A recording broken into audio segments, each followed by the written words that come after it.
Saint Lucia, mama, that's the land of my birth,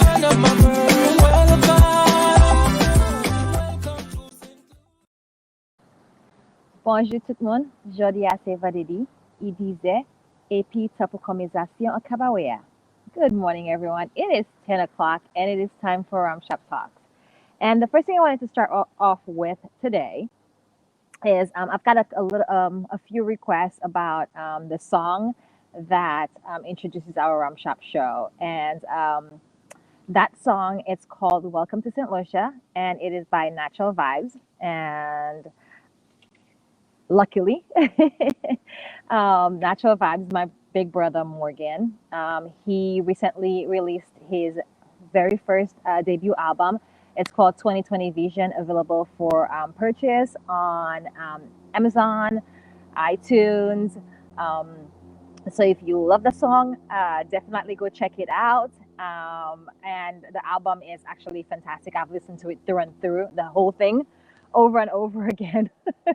And not because it's my brother, but because it's actually really good music. So if you love the song, go check it out. And I always want to give props. So I'm gonna say thank you to my brother for allowing me to sample his music for our intro for Rum Shop Talks. And so we're gonna get started with our rum shop. And today we will be making you guys another rum shop drink because it's summertime, and that's what we do in Rum Shop. And I'm so excited. Um, it is called Captain Bligh, and we are sticking with our theme of Bounty Rum. But last week we used the Bounty Gold, and today we will be using the Bounty Dark for our Captain Bligh. And for our legal portion, we will be talking about cautionary tales why you should not DIY your deeds. And so I really like trying to multitask, mix and teach you guys. So that's what we'll be doing here today. For the Captain Bligh, the ingredients are up top here. It's pretty simple, so I'm gonna have to talk really, really fast on on the legal stuff, or just take breaks in between. So we'll get started here. I've got my shaker with some ice already in it. So we're just gonna add all the ingredients in the shaker. We're gonna give that a nice little shake, and then we're gonna strain that into our cocktail glass here, and we're gonna garnish it with a lime wedge.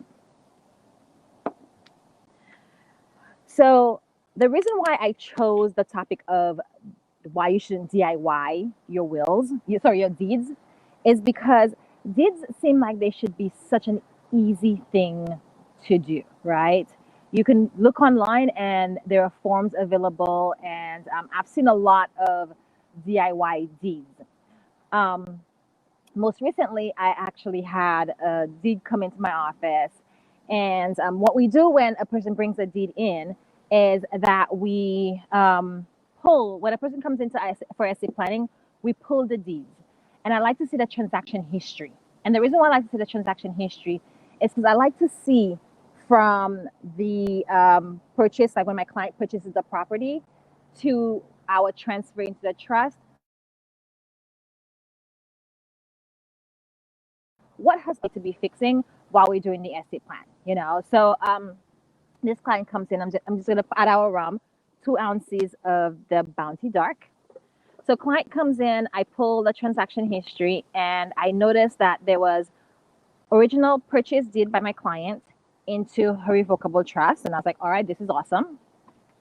And then I noticed another deed, but the way the deed was titled was not from the trust to the other person that she was transferring the property to. It was from her name, but the names on the deed were different. And so that kind of, for me, is on the bulb goes off, the alarms actually, the alarm bells go off in my head. And that's a cue of like, okay, something funky just happened, and we need to figure out what that is. I'm going to do a little backtrack and explain why is it important for the deeds to be done correctly. The deeds show a clear chain of title from one person to the next. And so the names have got to be correct. The same name that you use to take title, if you're transferring, you've got to use the same name to transfer. Why is that important? Because we've got to be able to show that the person who bought the property is the person who's transferring the property. And the best way to do that is to have the names match. And honestly, I've had deeds like be returned to my office because we didn't put a middle name that was supposed to have been included. So I'm not exactly sure how that my client's particular deed got recorded, but it did.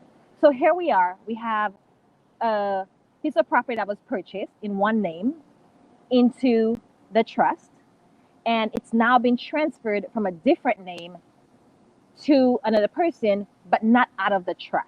And so that right there actually creates a break in the chain of title. What would that mean? If my client passed away and her heirs went to sell that property, it would be really, really difficult for the heirs to prove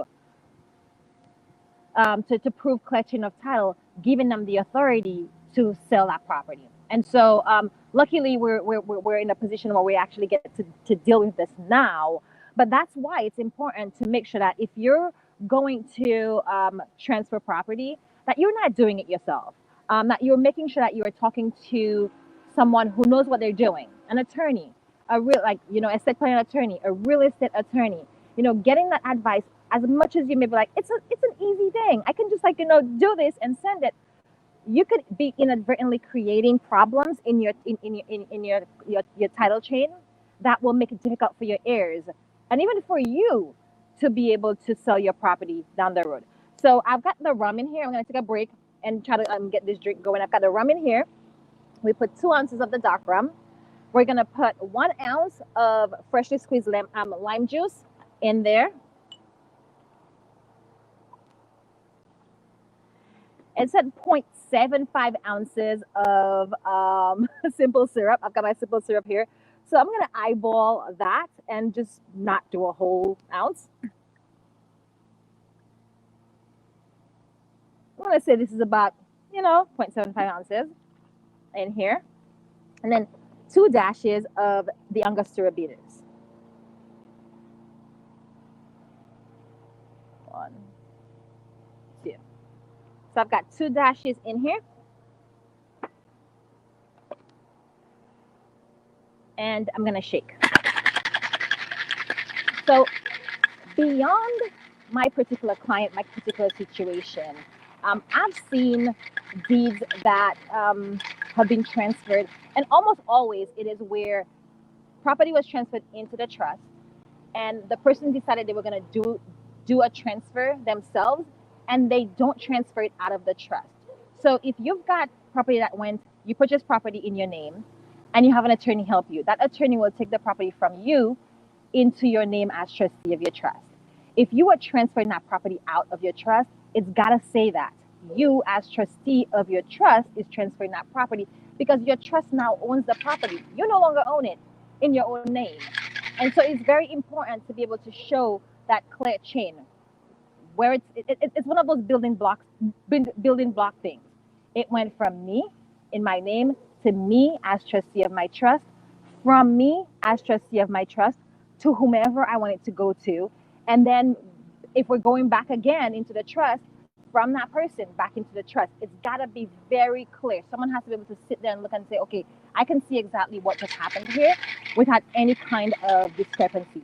The names have all got to match. If you use the middle name when you took title, you've got to use a middle name when you're transferring it out.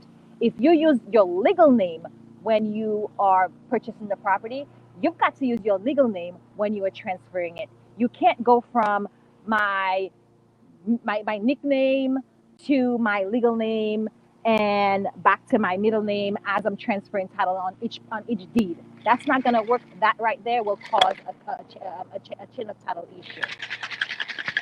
And so, like I said, the reason why that is important is because when you go to sell that property, they will always the company will always do a title search. And the reason why they do a title search is because they want to be able to show that continuity and to pick out any problems. And then if there's any problems, one of the things that we'll do is it will frustrate your escrow.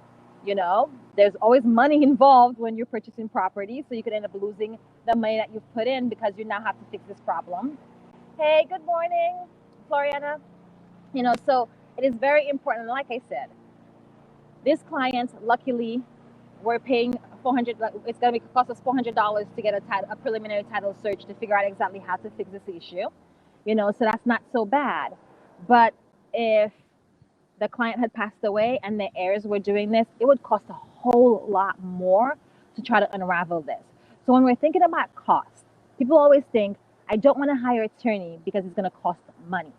Realize that when you don't hire an attorney, you could end up causing problems that will cost even more money. So if money is an issue for you, it is sometimes much more cost effective to hire an attorney to do the job right, to make sure that you don't have problems in the future. So I'm going to pour this drink, and I'm going to just remind you guys that as much as you would like to DIY certain things because they seem easy, I'm going to caution you not to, because without knowing it, my clients did not intend to do this. So without knowing this, you can actually create more problems than you solve. And of course, I am right on time and making it look all pretty with our Captain Bly. We have 2 ounces of dark bounty rum. We've got 1 ounce of lime juice. We've got 0.75 ounces or so of simple syrup and 2 dashes of Angostura bitters. We give that a nice healthy shake with a shaker full of ice. And now I'm gonna taste it and see what we got working here. It looks real pretty. It smells really good.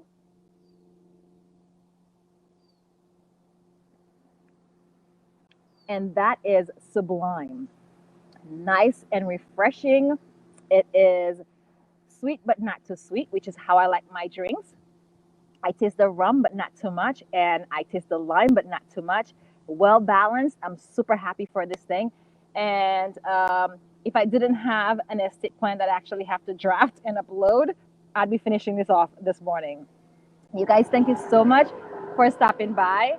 Have a wonderful Friday, a beautiful weekend, and we'll see you guys next week for another episode of Rum Shop Talks. We'll be doing another rum drink and talking about some other legal issue.